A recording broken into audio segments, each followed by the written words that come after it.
ఈ రోజున కలియుగ వైకుంఠుడు వెంకటేశ్వర స్వామి తిరుపతి లడ్డూల్లో ఏదైతే అడల్ట్రేషన్ జరిగింది, పశువుల కొవ్వు వాడారు అని చెప్పి చంద్రబాబు నాయుడు గారు రాష్ట్ర ముఖ్యమంత్రి వర్యులు ఎంత తీవ్రమైన ఆరోపణ చేశారు.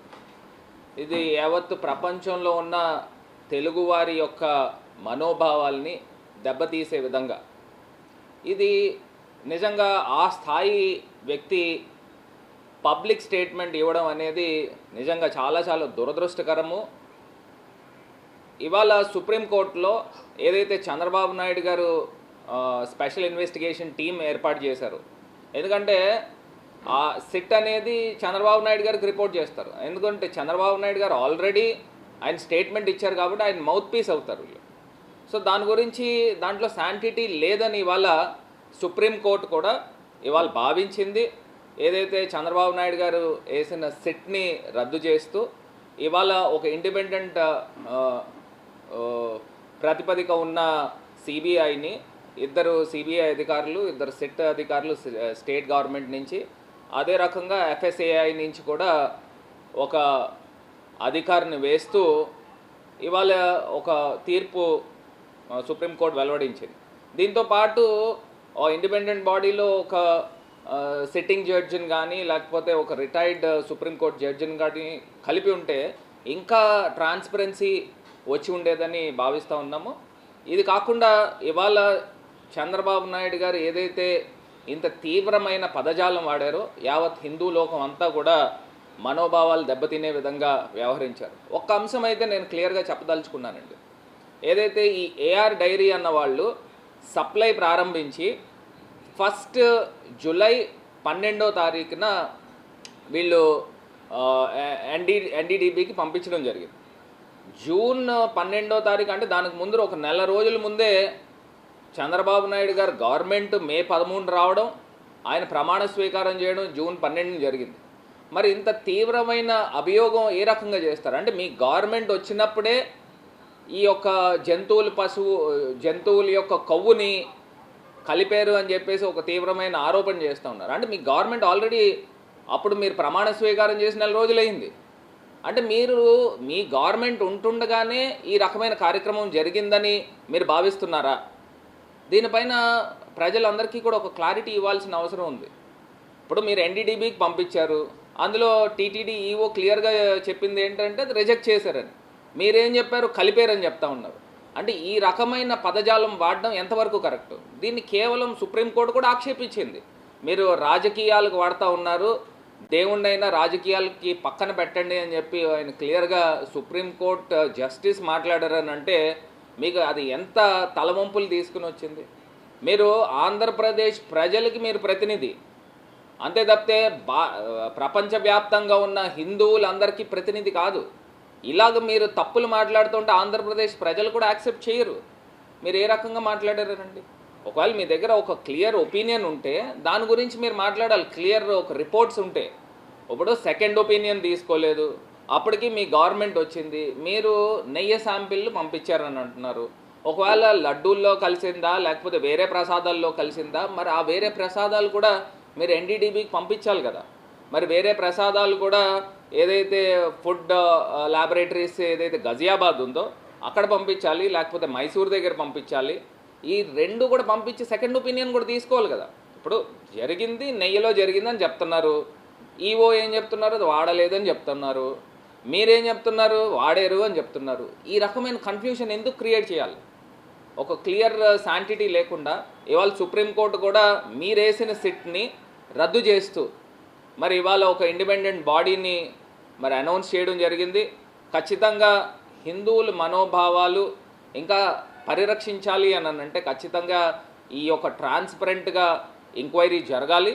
ఎందుచేతనంటే ఈ రకమైన యానిమల్ ఫ్యాట్ కలిపే కార్యక్రమం ఎవరు చేస్తారండి? దేశద్రోహులు చేస్తారు, లేకపోతే ఉన్మాదులు చేస్తారు. అలాంటి వాళ్ళకి కాదు కదా ఎవరైనా కానీ తీసుకొచ్చి కాంట్రాక్ట్లు ఇచ్చేది.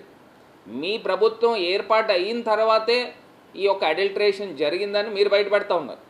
అప్పుడు దాకా తిరుమల తిరుపతి దేవస్థానంలో ఏదైతే ల్యాబొరేటరీస్లో చెకింగ్ జరుగుతుందో అది నాట్ ఓన్లీ గీ అండి, నెయ్యిలో ఒక్కటే కాదు, మిగతా ఏదైతే మనము జీడిపప్పు, బాదం పప్పు లేకపోతే ద్రవ్యాలు ఏవైతే వాడతామో అవన్నిటికి ఫుడ్ క్వాలిటీ చెక్ అనేది ప్రాపర్ సిస్టమేటిక్గా ఉండింది. ఇప్పుడు మీరు తీసుకొచ్చి తీవ్రమైన ఆరోపణ చేశారు. దీని యొక్క పర్యావసనాలు కూడా, దీని యొక్క రెప్రికేషన్స్ కూడా మీరు త్వరలో అనుభవిస్తారు. ఎందుకంటే కలియుగ వైకుంఠుడు ఈ రకమైన దేవుణ్ణి రాజకీయాల్లోకి తీసుకొస్తే ఎట్టి పరిస్థితుల్లో ఊరుకునే ఇదే లేదు. ఎందుకంటే ఈ కలియుగంలో మీరు ఎవరైతే తప్పులు చేస్తారో ఇదే కాలంలోనే మీరు అనుభవించేస్తారు. నిజంగా ఇది ప్రజలందరికీ కూడా అర్థమవుతుంది. మీరు కేవలము చంద్రబాబు నాయుడు గారు రాజకీయాలకి శ్రీవారిని తీసుకొచ్చి రాజకీయాలకు వాడారనేది అర్థమైపోతాం. ఎందుచేతనంటే మీ గవర్నమెంట్ వచ్చిన నెల రోజుల తర్వాత మీరు పంపించారు. మీరు ఆల్రెడీ ప్రమాణ స్వీకారం చేశారు. మే 13న ఆల్రెడీ మీ గవర్నమెంట్ వచ్చింది. అంటే దాని తర్వాత 2 నెలల కాల వ్యవధి జరిగింది. ఆ కాల వ్యవధిలో మీరు గవర్నమెంట్లోకి వచ్చిన తర్వాత వాడారని మీరు చెప్తున్నారని అంటే అది మీ లోపమా, ఎవరి లోపమని అడుగుతున్నా. ఇప్పుడు మీరు వచ్చారు, మీరు గవర్నమెంట్లోకి వచ్చారు, వాడారని చెప్తున్నారు. అంటే 2 నెలల కాల వ్యవధిలోనే కదా జరిగింది ఇవన్నీ కూడా. ఏఆర్ డైరీ అన్నవాడు ఎప్పుడు ప్రారంభించాడండి? జూన్ 2వ వారంలో మొట్టమొదటిసారి అతను సప్లై స్టార్ట్ చేశాడు. అంటే అప్పటికే మీ గవర్నమెంట్ డిక్లేర్ అయ్యి 1 మంత్ అయింది. అప్పటికే మీ గవర్నమెంట్ మీరు ప్రమాణ స్వీకారం చేసి ఉన్నారు. దాని తర్వాత ఫుడ్ సేఫ్టీ అంతా కూడా క్లారిటీ ఉంది. జూలై 12 మీరు పంపించారంటే నెల రోజులైంది. అంటే అప్పటికి మీరు వాడారని చెప్తున్నారంటే లోపం ఎక్కడ ఉంది? మీ దగ్గర ఉంది లోపం. ఎందుకంటే మీరు ఆల్రెడీ గవర్నమెంట్ వచ్చారు, మీరు ఆల్రెడీ ముఖ్యమంత్రిగా ప్రమాణ స్వీకారం చేశారు. ఇంత పెద్ద భారీ స్టేట్మెంట్ మీరు ఏ రకంగా ఇవ్వగలుగుతారు? సెకండ్ ఒపీనియన్ కూడా తీసుకోకుండా మీరు అందులోనూ మీ మౌత్ పీస్ని మీరు సిట్ను వేస్తే దానికి అర్థం ఏంటండి? ఇవన్నిటిపైన కూడా సుప్రీంకోర్టు కూడా భావించారు. రాష్ట్ర ప్రజలందరూ కూడా గమనించమని కోరుతున్నా. ఎందుచేతనంటే ఇంత దారుణమైన పదజాలము నిజంగా చంద్రబాబు నాయుడు గారి జీవితంలోనే ఇది ఒక మాయన మచ్చ కిందన ఆయన జీవిత చరిత్రలో ఉండిపోతుంది. ఎందుకంటే తిరుమల తిరుపతి దేవస్థానం పైన ఇంత పెద్ద అభియోగం చేసినప్పుడు ఈయన నెయ్యితో పాటు లడ్డూను కూడా శాంపిల్కి పంపించాలి. ఈయన దీంతో పాటు సెకండ్ ఒపీనియన్ వేరే ల్యాబొరేటరీస్ నుంచి, ఫుడ్ ల్యాబొరేటరీస్ ఉన్నాయి, అక్కడి నుంచి కూడా సెకండ్ ఒపీనియన్ తీసుకోవాలి. తీసుకుని ఒక పూర్తి నివేదిక ఉంటేనే ప్రజల ముందు పెట్టాలి. అంతే తప్పితే నేను ఏదో రాజకీయానికి వాడతాను, నెయ్యకు బదులు ఆయన వాడిన మాట కూడా చెప్తున్నా, ఆయన నెయ్యకు బదులు యానిమల్ ఫ్యాట్ వాడారని డైరెక్ట్గా స్టేట్మెంట్ ఇచ్చాడండి. అంటే ఇంత దారుణమైన స్టేట్మెంట్ ఇవ్వగలుగుతారా అండి ఎవరైనా? అంటే ఇది ఒక హిడెన్ మోటో లేకపోతే ఈ కార్యక్రమం చేయగలుగుతారా అని అడుగుతా ఉన్నా. ఇవన్నీ కూడా రాష్ట్ర ప్రజలు గమనించమని కోరుతున్నా. దీంతోపాటు ఇవాళ సిబిఐ ఇండిపెండెంట్ సంస్థను వేశారు. దీంతోపాటు జ్యుడిషియరీని కూడా ఇన్వాల్వ్ చేసి ఉంటే, ఒక సిట్టింగ్ జడ్జిని కూడా చేసి ఉంటే బాగుండేది అనేది నా పర్సనల్ ఒపీనియన్. సో ఏది ఏమైనప్పటికీ కూడా వాస్తవాలు ప్రజల ముందు రావాలి.